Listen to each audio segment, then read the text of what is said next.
Welcome to Company Happy number 2. I'm Echo Fan Grey Wolf. So this is my last video for tonight because Indigenous Peoples Day was, I think, Monday. I'm going to talk about Indigenous people in cartoons. Alright? No, we are not going to the Bugs Bunny, sorry, that was a half-breed thing. We are staying as far away from that and Tweety Bird as possible. We are going to do some good heroes that are Native American. Okay?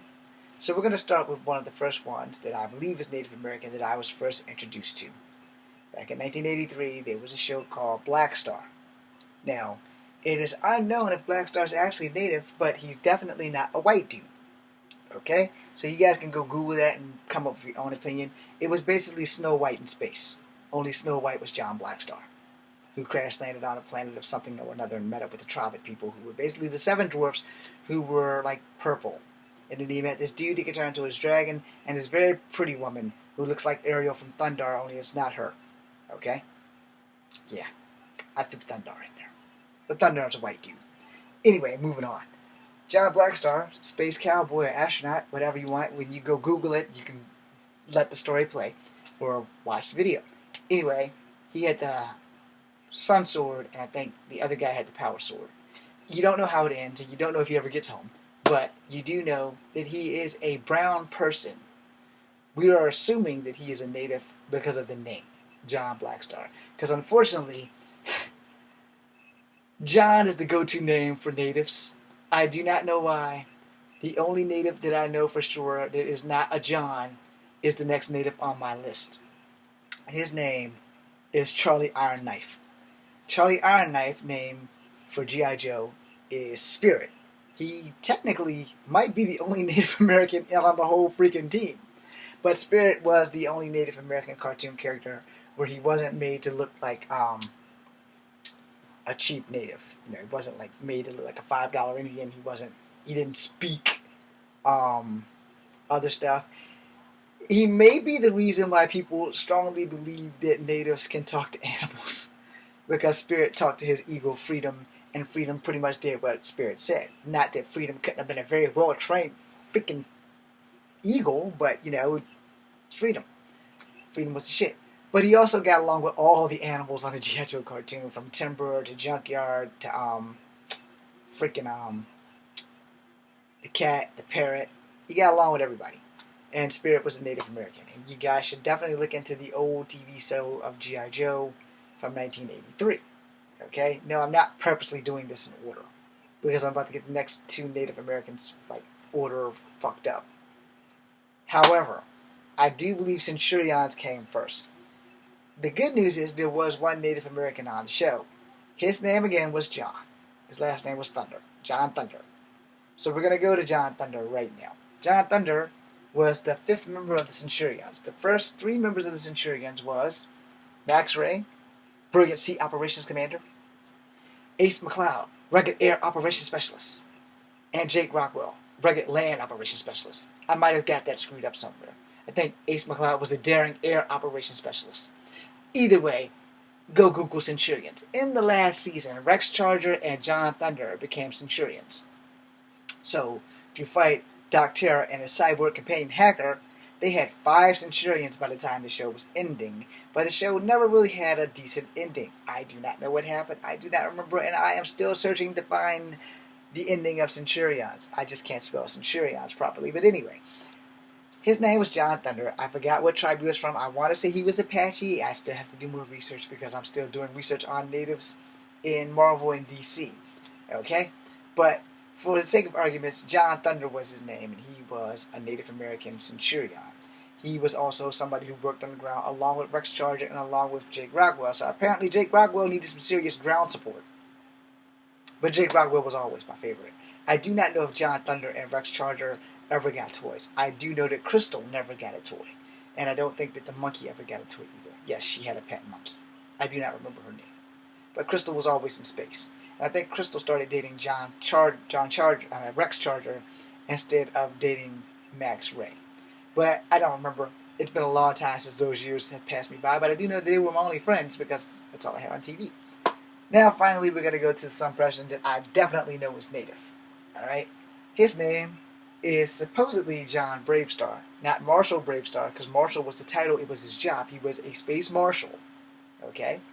So being a police officer, or in any case, he was a cowboy, but he was a Native American cowboy. His best friend was a horse named 3030. Yes, that's the only horse that I'm not afraid of because he's an animated horse like Spirit of the Samurai and Spirit from Shira. But those two horses are irrelevant. 3030 was a horse who had a gun that was a 3030. Because back then, the 3030 was the most dangerous rifle that you could probably have in the universe. Probably still holds up. Anyway, in a distant time, I'll just sing the song. Brave star, brave star, eyes of the hawk, ears of the wolf, brave star, strength of the bear, speed of the puma. In a distant time and faraway place, the planet New Texas floats deep into space. Sky's three suns, land of precious ore, the carrion brush by olives by the scar.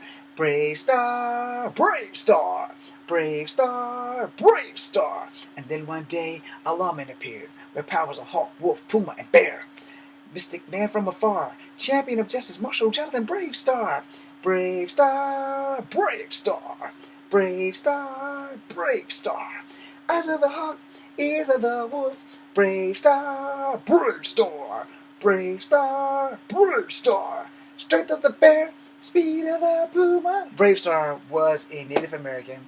I forgot what tribe he was from, but he lived on New Texas. He protected the prairie people. His judge was JD, and his enemy was Tex Hex, who looked like Skeletor with actual skin. Anyway, Bravestar had the powers of the hawk, wolf, puma, and bear. The hawk was the eyes of the hawk, so he could see very far. Ears of the wolf, so he could hear from long distances. Strength of the bear, so he was super strong. And speed of the puma, so he was super fast. Okay, so I'm pretty sure he was a West Coast tribe. And so, that being said, if you watch Bravestar, you know he was a cowboy. And I don't think he touched his badge, because that was the Galaxy Rangers that did that. But he could just summon his powers, you know. And the thing was, I guess, because in cartoons, the bad guys must not be able to hear you when you holler out as loud as you possibly can. Strength of the bear! And you get super strong. Kind of like, how in the hell did the bad guys know that you're about to do a Kamehameha and don't get the fuck out the way? Say, Kamehameha, and you fire this shit. But the bad guys are just standing there like, oh, he literally just told me he was going to shoot me with a Kamehameha. And my dumb ass just didn't move.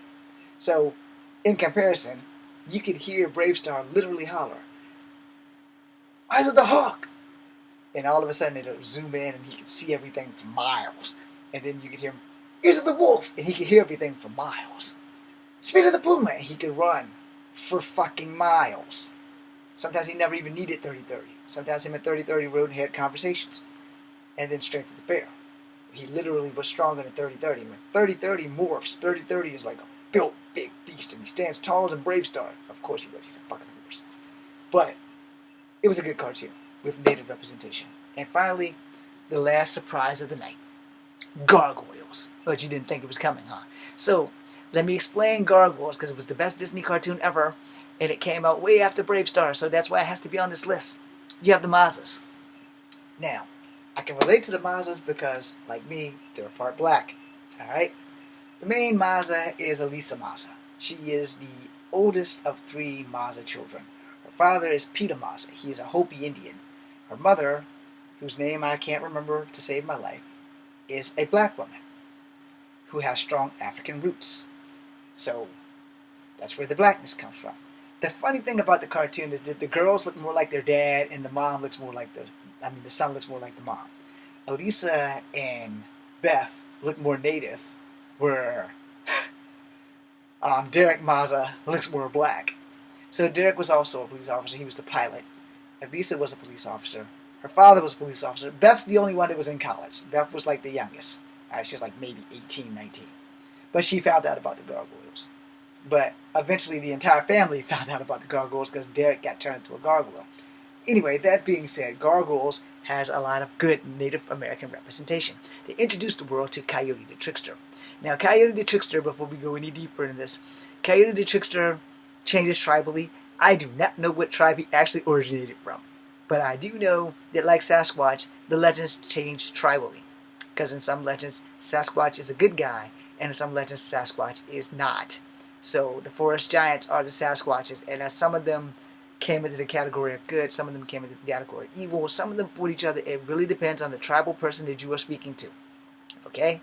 So don't underestimate the power of good, because sometimes they're the guys that look like Frankenstein. That being said, I hope that I gave you guys some indigenous knowledge of cartoon characters that were indigenous.